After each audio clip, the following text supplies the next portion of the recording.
To join in the Rugby League conversation, go to rlfans.com/forums and sign up today. Hello everyone, my name is Rob, welcome to Kinetic Rugby League and welcome to the Super League Review Round 10. Let's get started.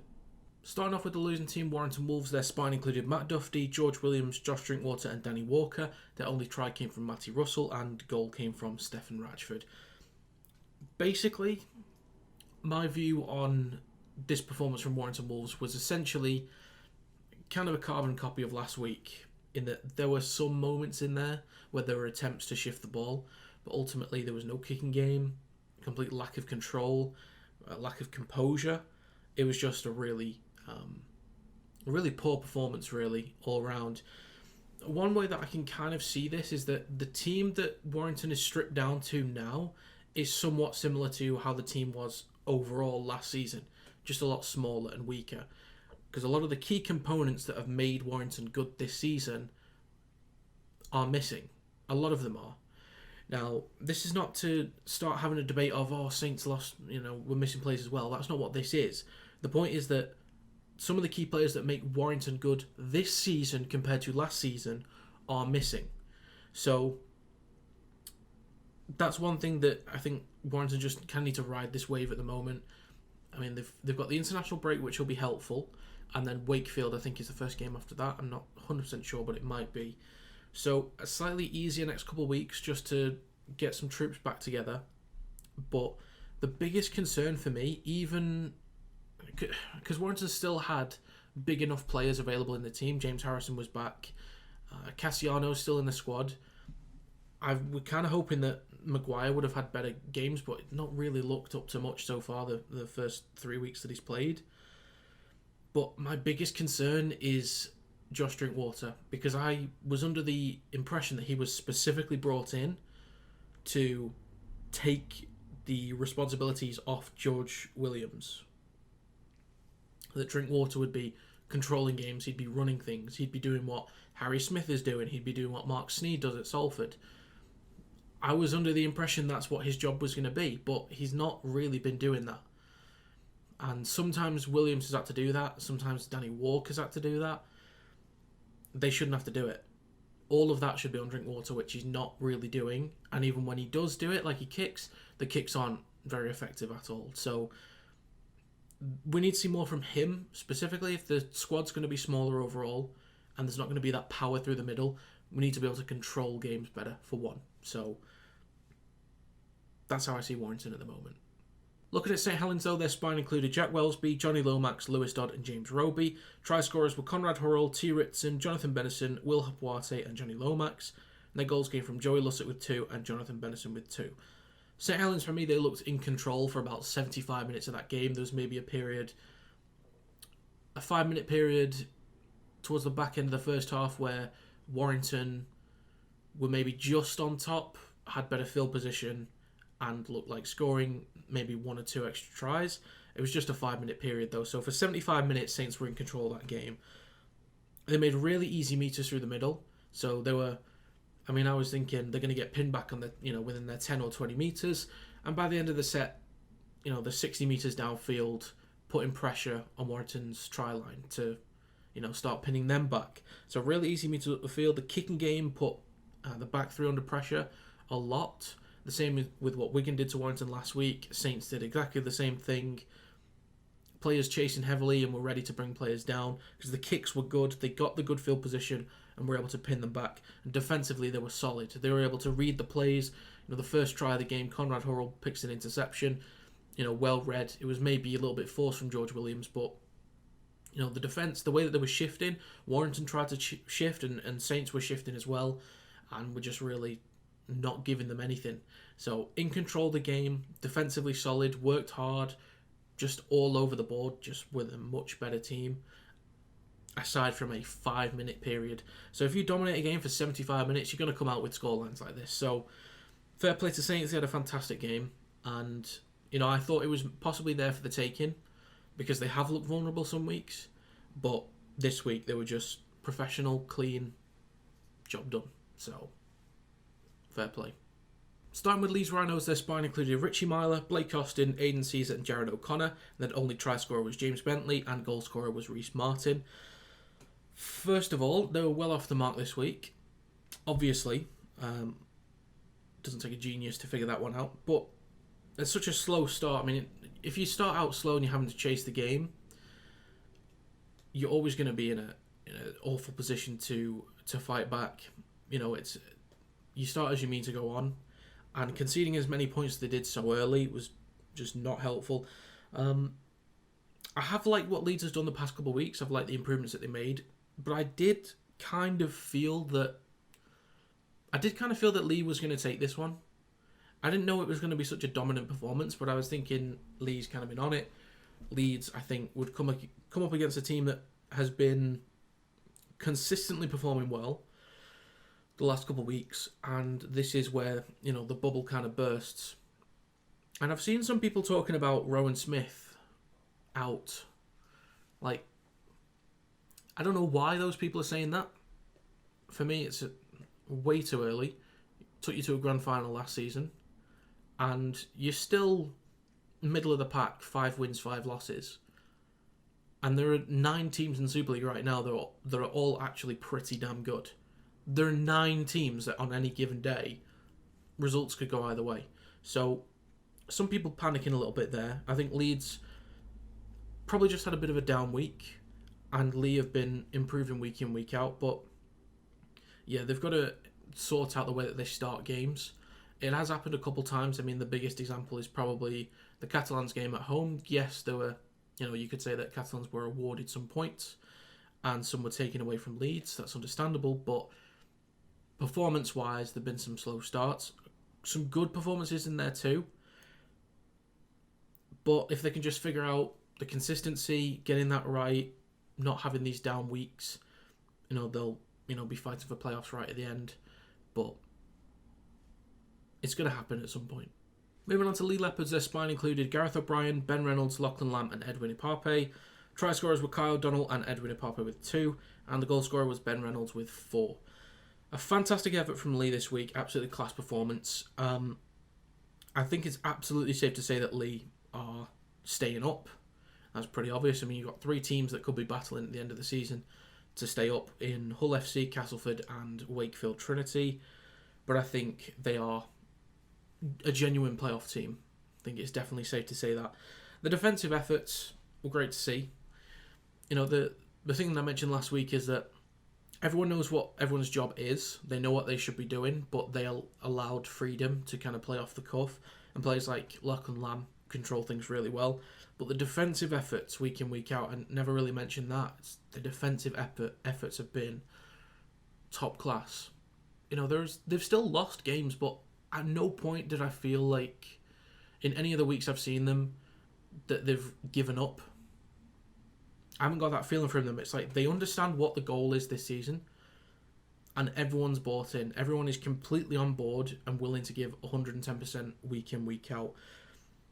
And the thing that I love to see is they're actually controlling games. They're actually dictating games and dominating the opening teams up on a regular basis. It's not like a few moments here and there for a new team. They look like a comfortable Super League team. And even though technically Leigh might be, local rivals to Warrington Wolves, for example, I'm still extremely happy for them because, 1, it's a new team, hopefully staying in Super League for a while. And 2, it's like a project that's gone on for, almost a decade at this point of them like really pushing and trying to get out of the Championship and be a regular Super League team. I think now they've actually done it. So I'm really happy for them. Storm with the Castleford Tigers, their spine included Greg Eden, Jacob Miller, Jack Broadbent and Paul McShane. Their only try scorer was Jacob Miller and goal scorer was Paul McShane. Jacob Miller also had a drop goal. So once again, an improved performance from Castleford this week. Tough game against Salford last week, and this week, playing against 2 tough teams back to back and putting in some really gritty performances to stay in the game, to really show the effort is good to see from them. Giving them a good run is, was kind of unexpected for me. I wouldn't have expected these results, definitely. But it's a week by week process where they're going to improve, they're going to learn. The coach is going to become better as the season progresses, hopefully. But I've noticed that some people have said that they look better without Widdop, and I would have to agree with that because whenever I've read these spines and it's not included Gareth Widdop, I do recall the results being significantly better. I'm pretty sure they've had Widdop in some close games, possibly even wins. But, I mean, you've got to think, he's an experienced player, probably on a lot of money. Would it be better for them to just move away from him, have some more space on the salary cap, and look to strengthen other areas? I mean, maybe that's something they could look to do. Did they replace Jake Mao? I'm not 100% sure.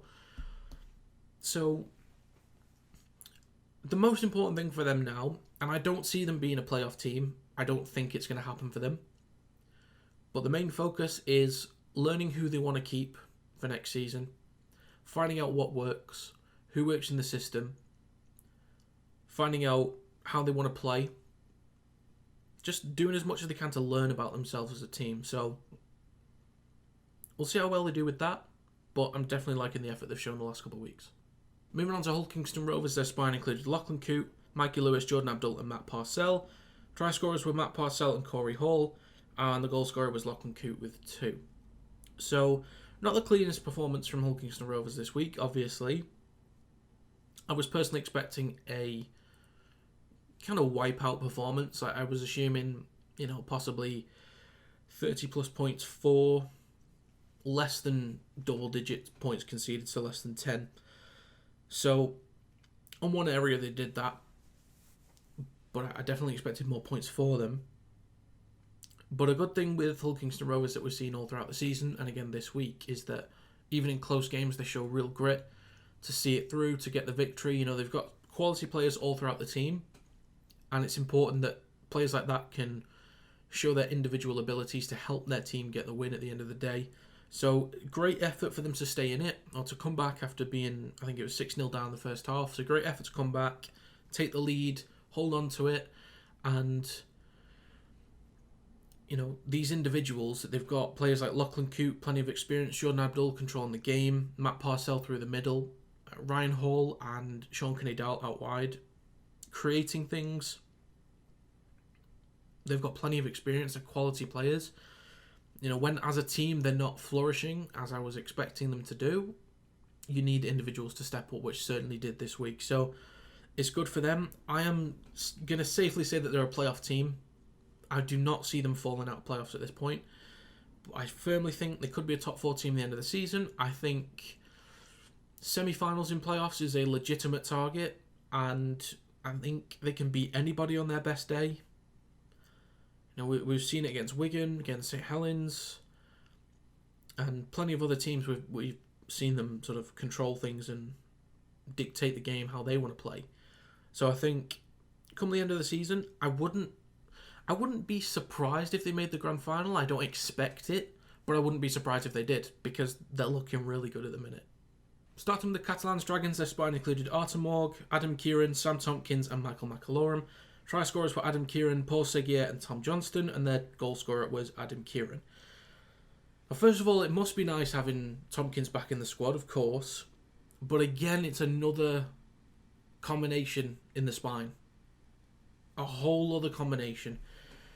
And it's at what point are they going to get some security? I don't know whether Cesar Rouge was injured again, but if he wasn't, Sam Tompkins shouldn't have been in the starting spine.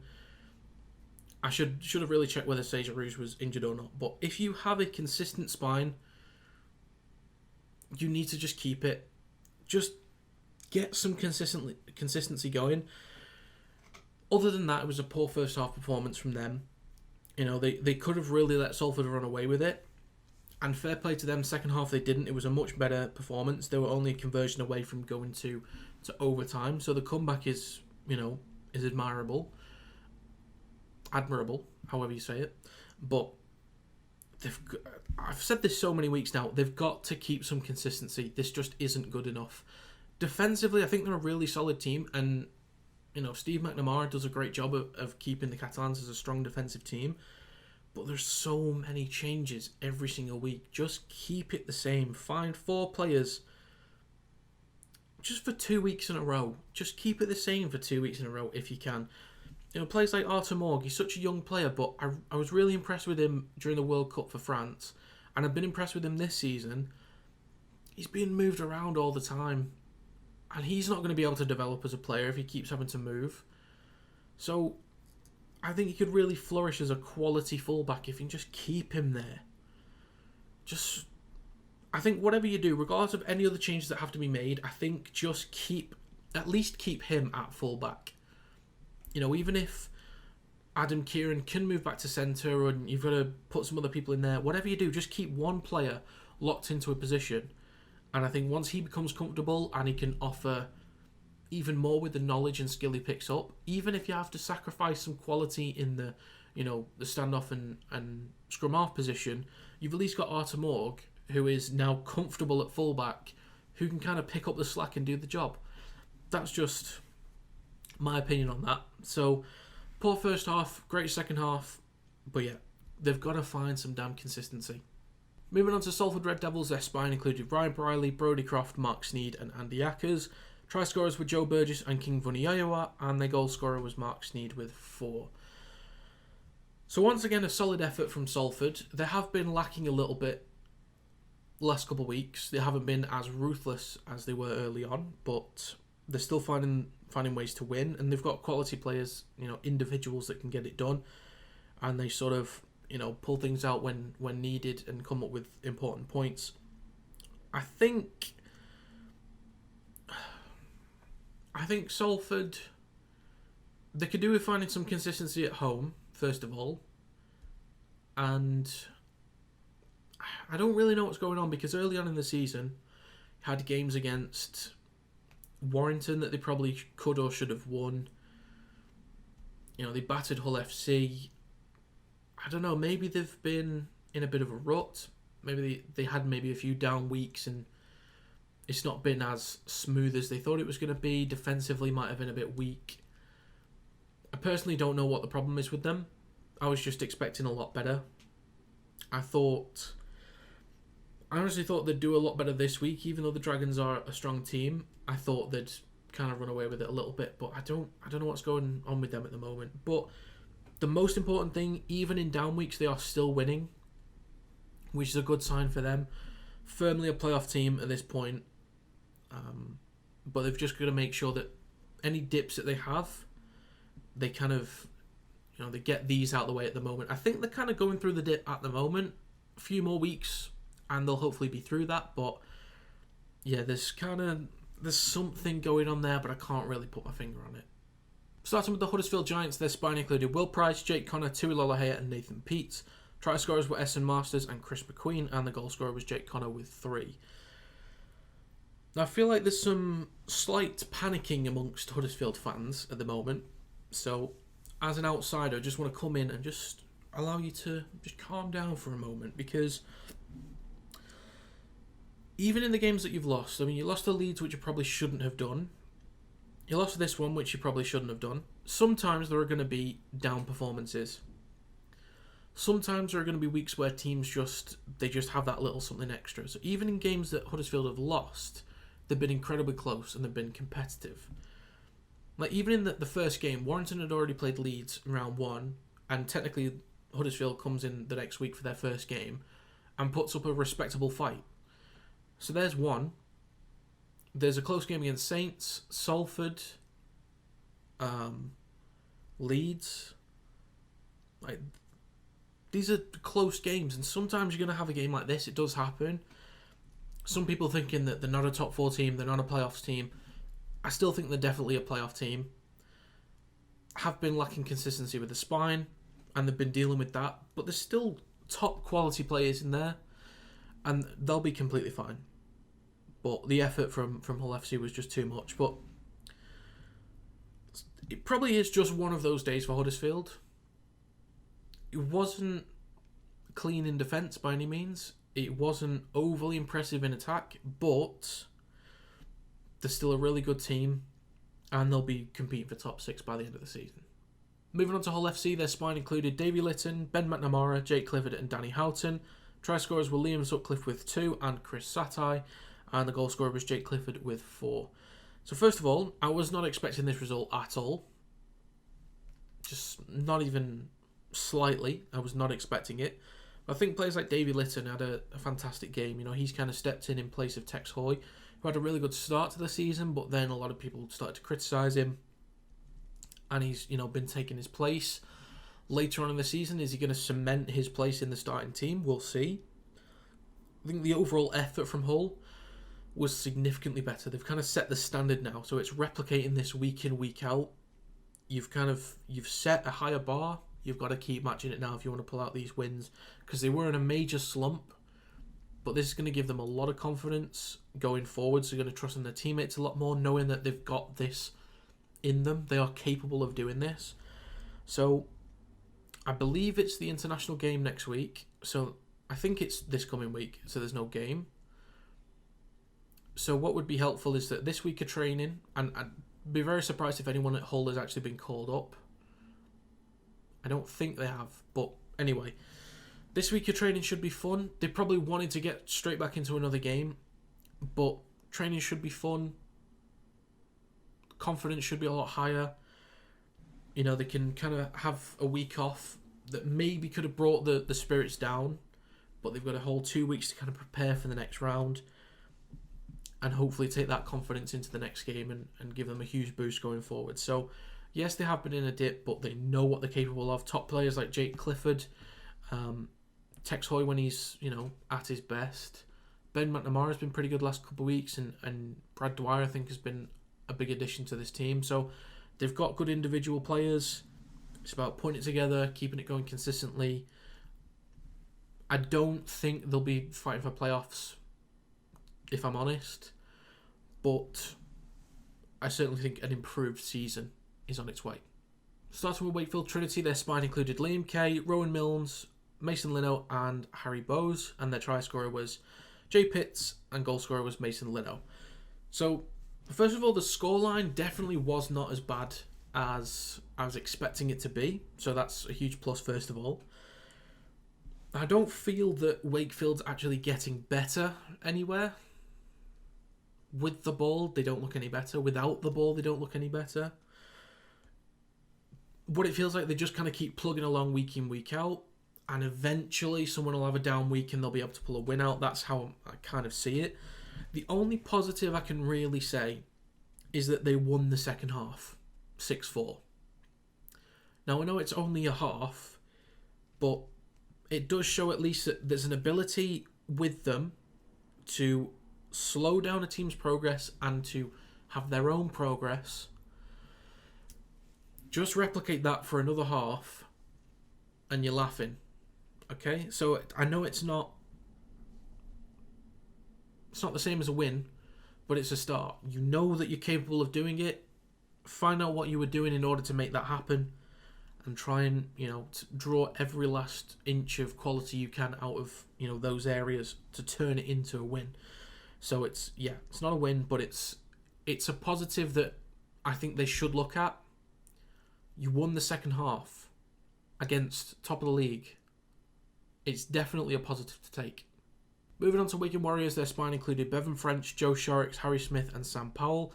Try scorers were Bevan French, Liam Marshall, Ethan Havard and Abbas Miski, and the goals came from Harry Smith with 3. So first of all, it was a solid first half from them. They went 18-0 up. So a little slower in the second half, obviously losing 6-4. Now, Harry Smith still looks in control of everything, of course, and you've got players like Bevan French, as skillful as ever, pulling out tries almost week in, week out, really dominating through the middle or out wide, wherever he plays.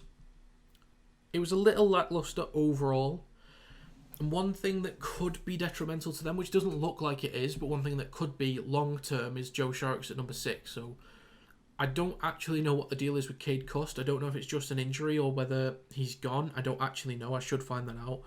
But I think the ideal as well, especially with Jay Field being out for so long, is do you put Bevan French into the halves and get, say, one of the academy players to play at fullback, give him an opportunity to kind of push through into the team, or do you keep it as it is?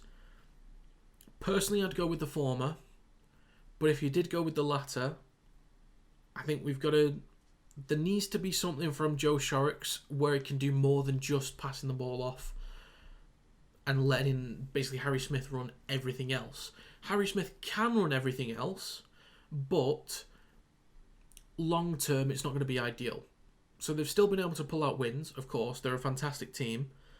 But I just think long term, just get Sharks more involved. Let him have goes at the line. Let him, have a couple passes and risk it.